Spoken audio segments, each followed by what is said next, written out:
Ces 2 jours et demi de repos passèrent très vite. Le vendredi après déjeuner, je me retrouvai à l'école, hurlant les versets coraniques et scandant les mots sur ma planchette à coups de poing. Une mèche de cheveux ornait le côté droit de ma tête. Il tournoyait aux 4 vents pendant que j'apprenais frénétiquement ma leçon. Mes doigts me faisaient mal à force de cogner sur ma planchette de bois. Chaque élève se livrait à ce jeu avec passion. Le maître somnolait, sa longue baguette à la main. Le bruit, les coups répétés sur les planchettes m'enivraient. J'avais chaud aux joues, mes tempes bourdonnaient. Une tache de soleil d'un jaune anémique traînait encore sur le mur d'en face. Le maître se réveilla, distribua au hasard quelques coups de baguette et se rendormit. La tache du soleil diminuait.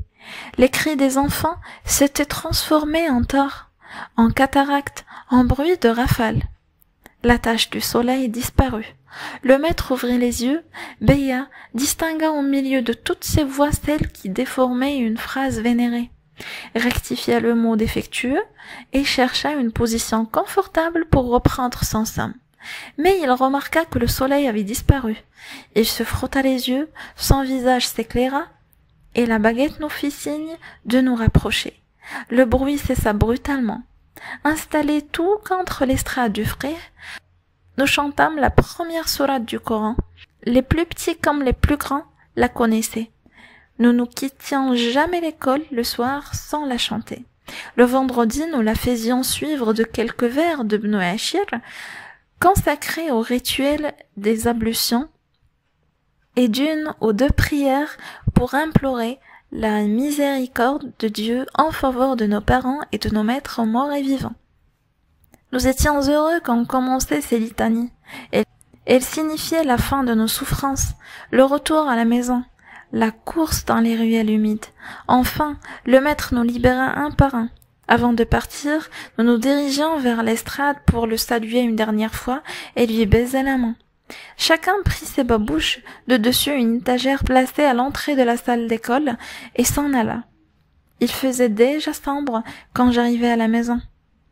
En attendant le retour de mon père, je mangeai un morceau de pain sec, sortis ma boîte à merveilles et me plongeai dans la contemplation de mes richesses. Le cabochon de verre me fascinait toujours. Je ne cessais de le toucher, de le regarder par transparence, de le serrer avec tendresse contre ma joue. Ma mère alluma une énorme bougie fichée dans un chandelier de cuivre. Ce soir, la chambre de Fatma Biouya brillait d'un éclat inaccoutumé. Ma mère s'en aperçut. Sans quitter sa place, elle interpella notre voisine. « Fatma, tu célèbres un mariage? Pourquoi fais-tu brûler plusieurs bougies ?»« Que dis-tu? Une lampe? Attends, j'arrive. » Ma mère se leva, se dirigea vers la pièce d'en face. Je la suivis. Oh merveille! Au centre du mur, une lampe à pétrole a été accrochée. Une flamme blanche et paisible dansait imperceptiblement dans un verre en forme de clarinette. Une glace, placée derrière, intensifiait la lumière. Nous étions, ma mère et moi, complètement éblouis. Ma mère dit enfin, « Ta lampe éclaire bien, mais n'y a-t-il pas de danger d'explosion, des risques d'incendie? On dit aussi que le pétrole sent très mauvais. » Biouya risqua timidement. « Je ne crois pas qu'il y ait de danger. Plusieurs personnes du quartier se servent maintenant de ces lampes et s'en paraissent très satisfaites. Vous devriez en acheter une. La chambre paraît plus accueillante et plus gaie. »« Oui, » répondit ma mère, en allongeant les lèvres. « Une lampe, certes, éclaire mieux qu'une bougie. Il est moins joli qu'un chandelier de cuivre. » Sa curiosité tomba. Il me prit la main, me ramena chez nous, et il ne dit plus rien jusqu'à l'arrivée de papa. Il prépara le dîner comme à l'ordinaire, disposa la petite table ronde, rassembla à portée de sa main les accessoires pour le thé. Lorsque mon père franchit le seuil de la chambre, je me précipitai pour l'accueillir. Sa face devint rayonnante. Il se baissa, me saisit sous les aisselles et me souleva à la hauteur de son visage. « Il devient lourd, cet infidèle, c'est bientôt un homme. » « Non, lui dis-je, je serai un homme quand j'aurai une belle barbe. À la saison des pastèques, j'ai beau me frotter les joues avec leur jus, aucun poil ne me pousse. Et c'est encore la saison prochaine, me dit mon père. Peut-être obtiendras-tu quelques résultats. Tu auras alors une belle barbe noire. Toi, papa, tu as 2 poils blancs à ta barbe. Je crois que tu vieillis. Non, me dit mon père, non, c'est une simple envie. Il vaut mieux avoir une goutte de lait dans ses poils de barbe qu'une figue ou une grappe de raisin sur le bout du nez. Cette remarque provoqua chez moi des grands éclats de rire. Le dîner était délicieux. Un mets que je préférais entre tout, des pieds de mouton au pois chiche. Nous mangeâmes copieusement. La table débarrassée, ma mère nous servit du thé à la menthe et parla des menus événements de la journée. Mon père sirotait son thé et répondait rarement. La lumière baissa une seconde. Ma mère moucha la bougie avec une paire de ciseaux rouillés. Et l'on profita pour déclarer que les bougies devenaient de moindre qualité. Il en fallait une tous les 3 jours, et que la pièce paraissait lugubre avec toutes ces ombres qui s'amassaient dans les angles. Tous les gens bien s'éclairent au pétrole, dit-elle pour conclure. Ces propos laissaient mon père dans une indifférence totale. Mes yeux brillaient de curiosité. J'attendais son verdict. J'admirais intérieurement l'habileté de ma mère. Je fus déçu.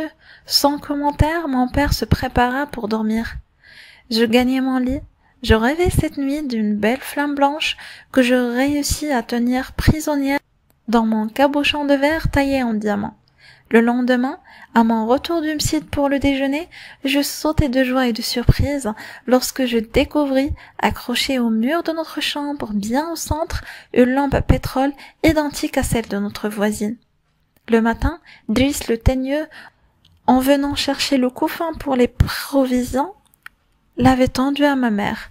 Il avait fait emplette, en outre, d'une bouteille de pétrole et d'un entonnoir. La chouafa, qu'on appelait tante Kenza, monta admirer notre nouvelle acquisition. Nous souhaita toutes sortes de prospérité. Ma mère rayonnait de bonheur, elle devait trouver la vie digne d'être vécue, et le monde peuplé d'être d'une infinie bonté. Elle chantonnait, gourmandait, avec tendresse un chat efflanqué, étranger à la maison, et riait pour rien. Chez ma mère, de telles joies étaient souvent très proches des larmes. L'occasion ne tarda pas ce jour-là à se présenter. Elle put, comme elle le disait, soulager son cœur. Rahma, la femme du fabricant de charrues, qui était sortie ce matin accompagnée de sa fille Zineb, dans l'intention de se rendre au quartier Kalkliyin pour assister à un baptême, revint tout en pleurs. Elle se mit à se lamenter depuis l'entrée de la maison, à s'administrer des claques sonores sur les joues. Malheur, malheur à moi, je suis la plus misérable des mères, je ne pourrai jamais survivre à cette douleur. Personne ne pourra soulager ma peine. Les questions fusaient de toutes les fenêtres. Les femmes avaient interrompu leur besogne et la suppliaient de les mettre au courant de la nature de cette catastrophe qui l'avait frappée. Ma mère oublia que Rahma n'était qu'une pouilleuse, une mendiante entre les mendiantes. Tout émue, elle se précipita au premier étage en criant « Master, ma pauvre sœur, que t'est-il arrivé? Nous pouvons peut-être te venir en aide. Cesse de pleurer, tu nous déchires le cœur. » Toutes les femmes entourèrent Rahma, la malheureuse. Elle réussit enfin à les renseigner. Zineb avait disparu, perdue dans la foule. En vain, sa mère avait essayé de la retrouver dans les petites rues latérales. Zineb s'était volatilisée. Le sol l'avait engloutie, et il n'en restait pas la moindre trace. La nouvelle de cette disparition se propagea instantanément dans le quartier. Des femmes inconnues traversèrent les terrasses pour venir prendre part à la douleur de Rahma et l'exhorter à la patience. Tout le monde se mit à pleurer bruyamment. Chacune des assistantes gémissait, se lamentait, se rappelait les moments particulièrement pénibles de sa vie, s'attendrissait sur son propre sort. Je m'étais mêlée au groupe des pleureuses et j'éclatais en sanglots. Personne ne s'occupait de moi. Je n'aimais pas Zineb. Sa disparition me réjouissait plutôt. Je pleurais pour bien d'autres raisons. D'abord, je pleurais pour faire comme tout le monde. Il me semblait que la bienséance l'exigeait. Je pleurais aussi parce que ma mère pleurait Et parce que Rahma, qui m'avait fait cadeau d'un beau cabochon de verre, avait un chagrin. Mais la raison profonde, peut-être, c'était celle que je donnais à ma mère lorsqu'elle s'arrêta. Épuisées, toutes les femmes s'arrêtèrent, s'essuyèrent le visage, qui avec un mouchoir, qui avec le bas de sa chemise. Je continuais à pousser des cris prolongés. Elles essayèrent de me consoler. Ma mère me dit: arrête, Sidi Mohammed, on retrouvera Zineb, arrête, tu vas te faire mal aux yeux avec toutes ces larmes. Auquetant je lui répondis: cela m'est égal qu'on ne retrouve pas Zineb, je pleure parce que j'ai faim.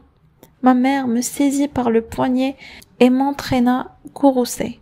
Je déjeunai tout seul et je partis à l'école. L'après-midi se passa pour moi comme les autres après-midi. Je vociférais les versets sacrés, tapais sur ma planchette. Le soir, après avoir récité ma leçon, je repris le chemin de la maison. Je m'attendais à la trouver sens dessus-dessous. Il n'en était rien. Silencieuses, les femmes soufflaient leur feu, remuaient leur ragoût, écrasaient dans des mortiers de cuivre leurs épices. Je n'osais pas interroger ma mère sur les aventures de Zineb. Mon père arriva comme de coutume. Après la prière de l'Isha, le repas se déroula simplement. Mais à l'heure du thé, maman parla des événements de la journée. Il commença. Cette pauvre Rahma a passé une journée dans les affres de l'angoisse. Nous avons toutes été bouleversées. Que s'est-il passé? Demanda mon père. Ma mère reprit. Tu connais Allel le fournier qui demeure à Kalkiliyin? Si, tu dois le connaître.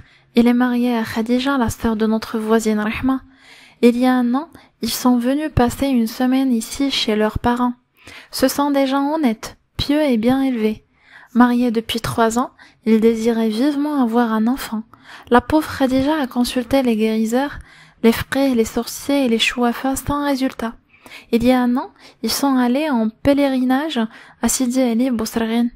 Khadija se baigna dans la source, promit au saint de sacrifier un agneau si Dieu exauçait son vœu. Elle a eu son bébé. Depuis 6 jours, la joie du ménage est à 100 combles. Demain, on procédera au sacrifice du nain. Mon père osa faire remarquer qu'il ne voyait pas dans cet événement motif à angoisse. Mais ma mère l'interrompit et déclara qu'il était incapable d'écouter jusqu'au bout un récit. « Attends, dit-elle, je commence à peine, tu m'interromps tout le temps. » Rahma était donc invitée au baptême et à la cérémonie du nain. Son mari lui acheta une belle robe parsemée de fleurs multicolores. Elle sortit son foulard de mariage, le beau foulard rouge à décor d'oiseau, habilla de neuf sa fille Zineb et elles partirent de bonne heure ce matin. Elles passèrent par Mshtatin, Safarin, les Ouedien. Tu ne vas pas citer toutes les rues de Fès, dit simplement mon père. Je pouffais de rire. Des yeux sévères se fixèrent un moment sur moi et ma mère reprit. Elles arrivèrent à Arsef, la foule barrait le chemin. Un marchand vendait des poissons frais, 1,75 franc l'hortal. À Joutia, les poissons se vendent 2,25 francs. Les gens se battaient pour se faire servir. Rahma et sa fille furent prises dans les remues de cette cohue. Une fois à l'air libre, Rahma rajustait son haïk et constata la disparition de Zineb. Elle appela, cria, ameuta la foule. Le marchand cessa son trafic, les gens vinrent au secours de la mère affligée, mais la fille restait introuvable. Rahma revint tout en larmes, nous la consolâmes de notre mieux. Allel le jardinier se dépêcha de prévenir le mari de Rahma. 2 crieurs publics parcoururent la ville en tous sens, donnèrent le signalement de la fille, promettant une récompense à celui qui la ramènerait à ses parents. Pendant ce temps, nous, faibles femmes, nous ne pouvions que pleurer, offrir notre compassion à la malheureuse mère. J'avais le cœur gros. Fatma Bziouia et moi, nous partîmes à Moulay Idriss. Dans de pareilles circonstances, il faut frapper à la porte de Dieu et de ses saints. Cette porte, c'est toujours devant les affligés. Une vieille femme surprit notre douleur et nous en demanda le motif. Nous la mîmes au courant du triste événement. Il nous prit par la main et nous emmena à Darkitoun, la maison des Idrissides. lieu d'asyl de toutes les abandonnées. Là nous trouvâmes Zineb. La Mqaddama l'avait recueillie et nourrie pour l'amour du Créateur. Et le ariel de récompense, et nous la remerciâmes pour ses bons soins. Rahma retrouva toute sa gaieté lorsque sa fille lui fut rendue. Louange à Dieu, termina mon père. Prépare le lit de cet enfant, ajouta-t-il, il tombe de sommeil. Sous mes couvertures, les yeux ouverts, j'imaginais dans une douce somnolence la maison des Idrissides.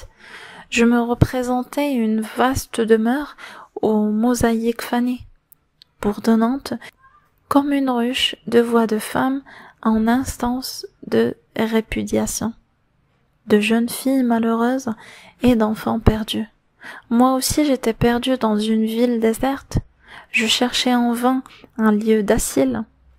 Je sentis ma solitude devenir lourde à m'étouffer. Je poussai un cri.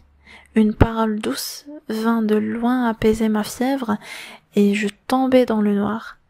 Rassuré, détendu, le souffle calme. Le jeudi suivant, Rahma, pour remercier Dieu de lui avoir rendu sa fille, organisa un repas pour les pauvres. Toutes les femmes de la maison lui prêtèrent leur concours. Lalla Kanza la Chouafa, aidée de Thomas la plus dévouée et la plus fidèle de ses disciples, lavèrent le rez-de-chaussée à grande eau. Étendirent par terre des nattes et des tapis usés. Fatma al-Bouziwiya, Rahma et ma mère s'agitaient autour des marmites et des couscoussières. Elles cuisinaient en plein air sur la terrasse. Sur des feux de bois, l'une d'elles les revitelait en eau, une autre épluchait les légumes, la troisième, armée de louches en bois gigantesque, tournait les sauces qui bouillonnaient dans leur récipient de cuivre. Zineb et moi, abandonnés à notre fantaisie, nous courions d'une chambre à l'autre. M'ancien en soufflant les escaliers, recevions des nuages de fumée dans les yeux, accompagnés de réprimandes, redescendions nous réfugier sur le palier, ne sachant que faire de notre liberté. Nous attendions avec impatience l'heure du déjeuner et l'arrivée des mendiants. Lorsque les grands plats de céramique que Rahma avait loués furent garnis de couscous, copieusement arrosés de bouillon, surmontés d'une pyramide de viande et de légumes, Driss Laouad partit à Moulay Driss et à la maison des aveugles de la rue Riyad Jeha pour chercher ses hôtes. Bientôt, nous entendîmes dans le couloir d'entrée un brouhaha scandé, 2 coups de canne et des éclats de voix. Driss entra le premier dans le patio. Il fut suivi d'un aveugle à barbe blanche guidé par un garçonnet d'une dizaine d'années. Ensuite, un flot de mendiants, hommes et femmes, se déversa dans la cour. Le premier vieillard exerçait sur cette foule, Locke, une véritable royauté. Tout lui obéissait. Il manifestait beaucoup d'écart pour ce patriarche. Plus tard, j'appris que la maison des aveugles de la rue Riyad Jeha avait un chef élu et un règlement intérieur auquel devaient se soumettre les membres de cette institution. J'avais donc sous les yeux le chef des mendiants au milieu de 5 clans. Tout le monde s'assit sur les nattes et sur les tapis usés. Avant que le repas ne leur fût servi, ils entonnèrent un psaume où il était question de féliciter qui attendent les croyants au cœur généreux, ceux-là qui nourrissent les affamés, honore l'hôte de Dieu. Le poème se termina par des invocations, afin d'attirer la bénédiction sur notre demeure et sur tous ses habitants. Hommes, femmes et enfants joignirent les mains, les paumes ouvertes vers le ciel. Ils récitèrent la première sourate du Coran. Je la connaissais bien, cette sourate, et je la récitais avec faveur. Louange à Dieu, maître des mondes. Nous passâmes nos mains sur nos visages. Le couscous parut. Autour des plats posés à même les nattes, les mendiants s'installèrent pour manger. Des bols de terre cuite, décorés au gourdin, circulaient pleins d'eau. Les mendiants mangeaient et buvaient avec dignité, sans hâte, sans agitation. Rassasiés, ils se léchèrent soigneusement les doigts, s'essuèrent avec des torchons mis à leur disposition. Au signal de leur chef, ils commencèrent le psalmodie d'un chapitre du livre saint. Les murs de notre maison, qui avaient souvent renvoyé le bruit des crotales et des gangachères à la chouafa vibrée, sacrifiés par les versets sacrés, le chapitre choisi était particulièrement lent. Il fut chanté sur un rythme plein de majesté. Les aveugles, dans leurs ayants, clamant avec conviction la parole de Dieu, revêtant une noblesse et une grandeur qui frappaient l'imagination. Après une dernière invocation, prononcée par le patriarche des aveugles, et ponctuée du mot Amin par le choeur des assistants, l'assemblée se leva. Les cannes sonnèrent sur nos mosaïques éteintes. Les mendiants s'en allèrent, multipliant les remerciements et formules de bénédiction. Rahma, radieuse, invita les voisines et quelques femmes venues des maisons mitoyennes, les rassembla dans sa chambre, leur servit un excellent ragoût de viande au cardan, un couscous aux pois chiches, des salades d'oranges au sucre et à la cannelle. Maman prépara le thé à la menthe, toute jacassée, riait très fort, se taquinait mutuellement, poussait des ouïous. Avant de se réunir pour le repas, ma mère et les autres voisines avaient changé de robe. Elles tirèrent de leurs coffrets des cafetans aux couleurs chatoyantes,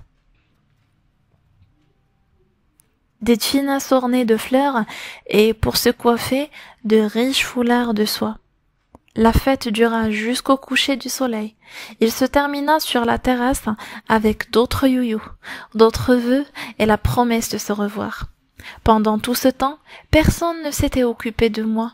J'avais mangé avec Zineb dans un petit plat qui m'était personnel et dont mon père m'avait fait cadeau. La veille de la fête du mouton, nous avions réussi à avoir du thé que nous avions travassé dans une tillère de fer blanc, jouet de Zineb, et pour finir, nous nous étions battus. La nuit, la maison retomba dans le silence. Je me sentis triste.